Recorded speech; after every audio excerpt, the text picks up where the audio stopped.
Catherine, you're still such a thoughtless, useless wife. This trip was supposed to be a fun time with my son.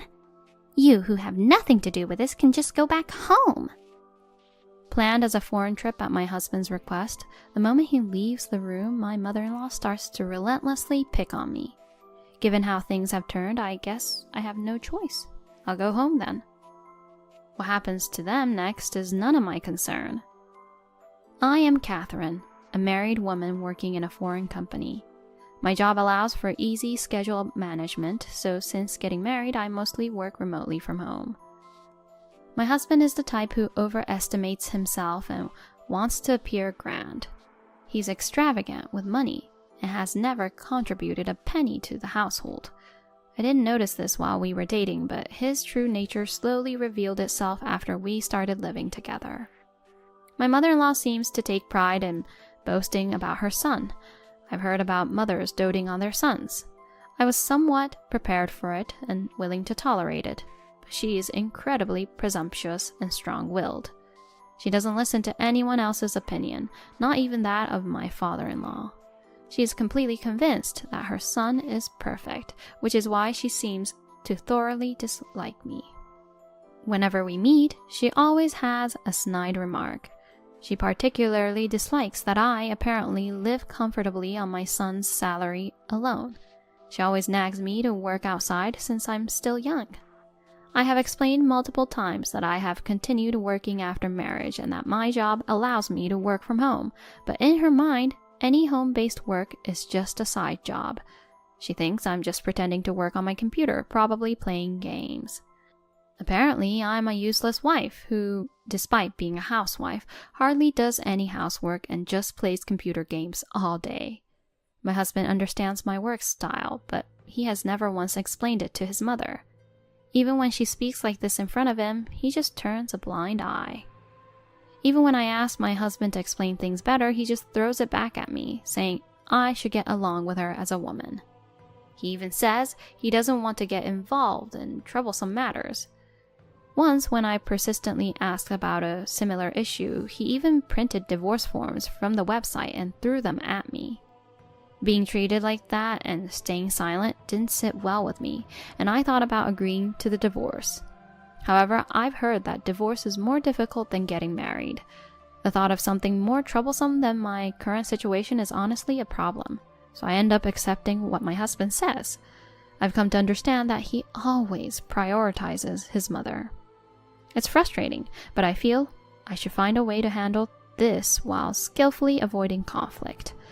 I didn't agree to a divorce because of this mindset shift, but my husband seems to think it's because I'm madly in love with him and didn't want to break up. His arrogant attitude is getting worse day by day.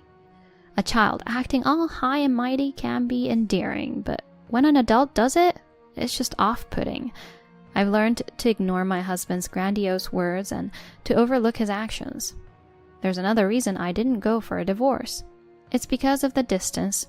We live quite far from his parents' home for the reason of husband's job place. We meet his mother once a year, twice at most. I thought I could tolerate that much. While everyone was talking about using paid leave for several days of vacation, both my husband and I were working. My schedule doesn't really follow the American calendar, but rather the global situation. My husband's schedule is more aligned with the calendar, and he hasn't ever had a long vacation. One working day after a weekend, he came home from work and suddenly said, "Let's go on an overseas trip." When I asked why, he mentioned that one of his colleagues had boasted about using his leave for a 9-day vacation and going on an overseas trip, which made him feel envious and frustrated. I was dumbfounded by his childlike pettiness, but indeed, we hadn't gone on a trip this year. So I suggested a domestic trip.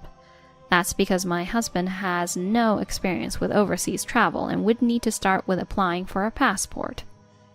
You're fluent in languages, so there shouldn't be a problem. I have experience studying abroad during my student days and have been on several overseas trips when I was single.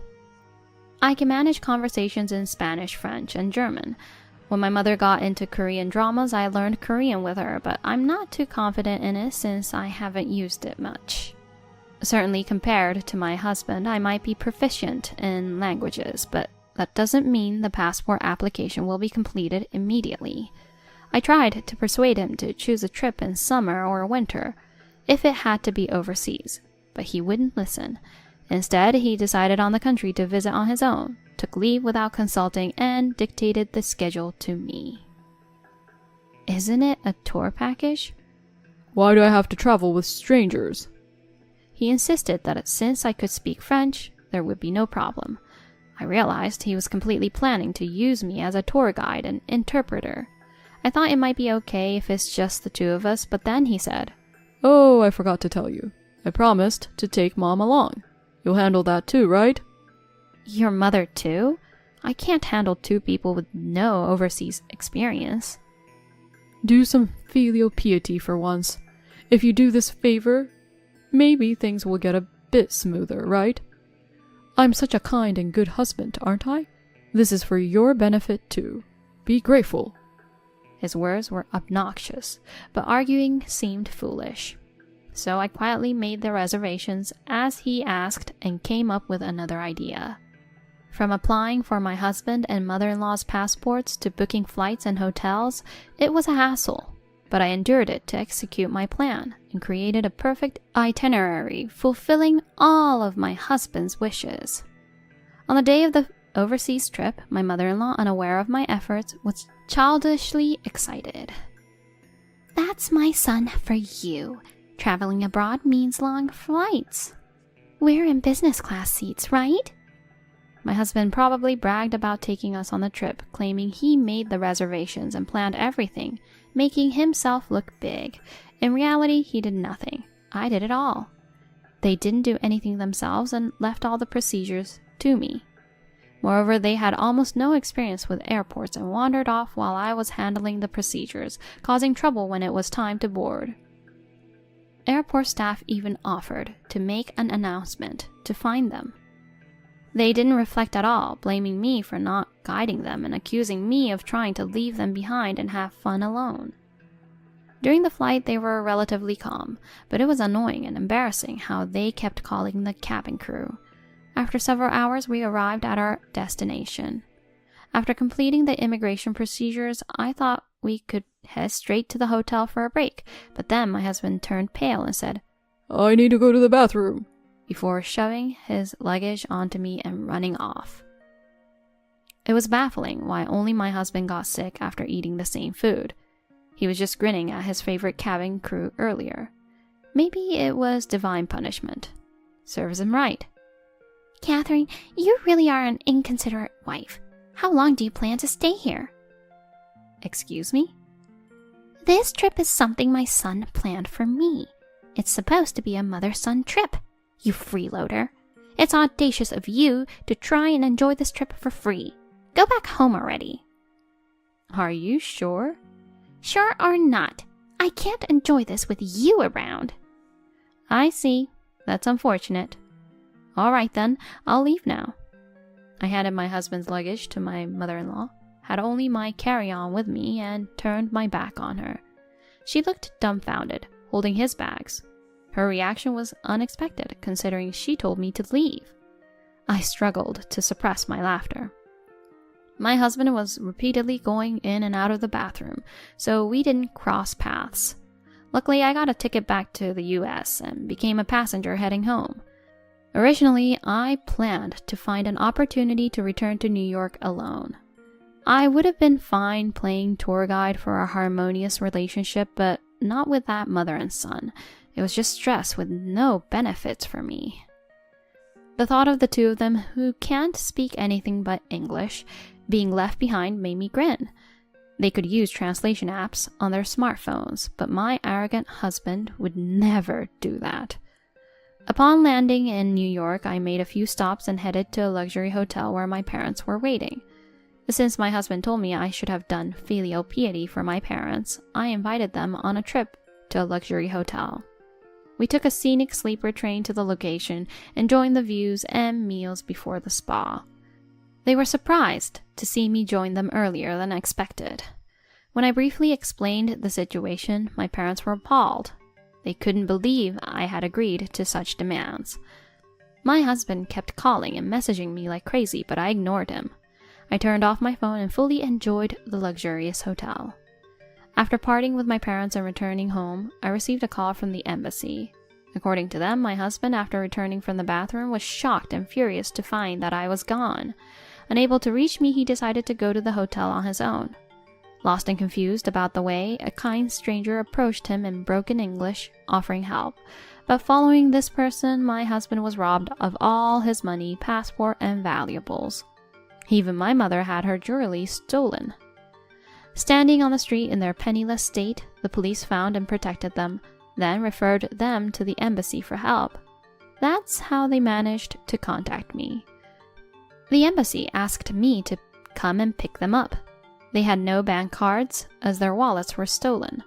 I questioned why I, a stranger to them now, should do this, explaining that the man was no longer my husband, as we were already divorced. In fact, I had kept the divorce forms that he once threw at me.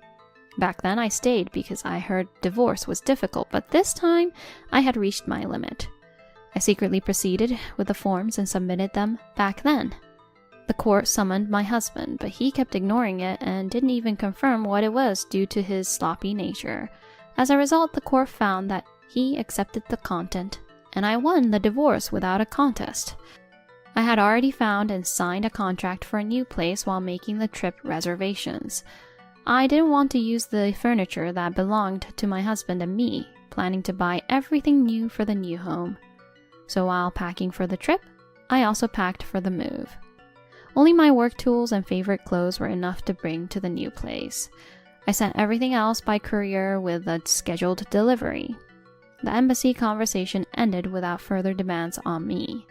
Later, my ex-mother-in-law cried to my father-in-law, and somehow, with his help, my ex-husband and ex-mother-in-law managed to return home. But my ex-husband was furious and contacted me. You left me behind, and now I find out about the divorce behind my back? Left behind? No, your mother told me to go home, so I just followed her orders. Complained to her, and consider the upgrade to business class on the flight as a farewell gift. Also, I reminded him that he was the one who first brought up the divorce. I just granted his wish by using the divorce form he prepared. Do you think such an excuse will work? How much more do you want to embarrass me? Embarrassment? What about it? I have a better story if you want to be embarrassed. Want to hear it? What is it?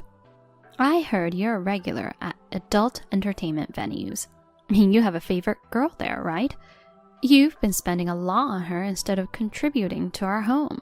I also heard you got into debt because your demands escalated, didn't you? I had become suspicious of some collection letters addressed to my husband and had them investigated by a detective agency. It turned out he was a good spender but was too obsessive, making him unwelcome. The girl had hoped increasing her demands would deter him, but he didn't stop. I wondered how my ex-husband felt hearing all this. This story would be quite embarrassing, right? If you make more fuss or contact me again, I'll spread this at your workplace. Understood? The girl he was infatuated with actually disliked him. Given his personality, knowing this would be a great humiliation. My ex-husband, who had been so assertive before, meekly replied, Understood, and ended the call. A few days later, I received a call from my former father-in-law. He reported that he had divorced his wife. While we had no more relationship, he seemed to have contacted me to expose my former mother-in-law's true nature, as we both had been mistreated by her. He became suspicious of his wife's behavior and, while she was away, discovered she had been using his interest from securities. The money was spent on beauty treatments and cosmetic procedures. He asked for my opinion as a woman, if I had noticed any changes in her, but honestly I hadn't. Despite only meeting her once a year, I hadn't noticed any changes, which made me question if it was really spent on beauty treatments. She had invested a significant amount, yet there was no noticeable change. Maybe there was subtle changes only she could perceive. I thought it was like throwing money down the drain. Naturally, my former mother-in-law, left penniless, turned to her son for help. but he was drowning in debt. Moreover, after divorcing me, he couldn't afford the rent for the apartment and got evicted. Now the mother and son seem to be living in a dilapidated apartment, plagued with drafts. However, the mother refuses to work and continues her beauty treatments. With the burden of debt repayment and her beauty expenses, my ex-husband is working tirelessly day and night. It seems his vanity and desire to appear affluent haven't changed, even with a lowered standard of living. If they are content with such a life, I have nothing more to say. But I've heard through the grapevine that the quality of her beauty treatments has deteriorated, aging her considerably. I cherish my current life where I can work and live peacefully without being dictated by anyone. This experience has reinforced my desire to live a life within my means.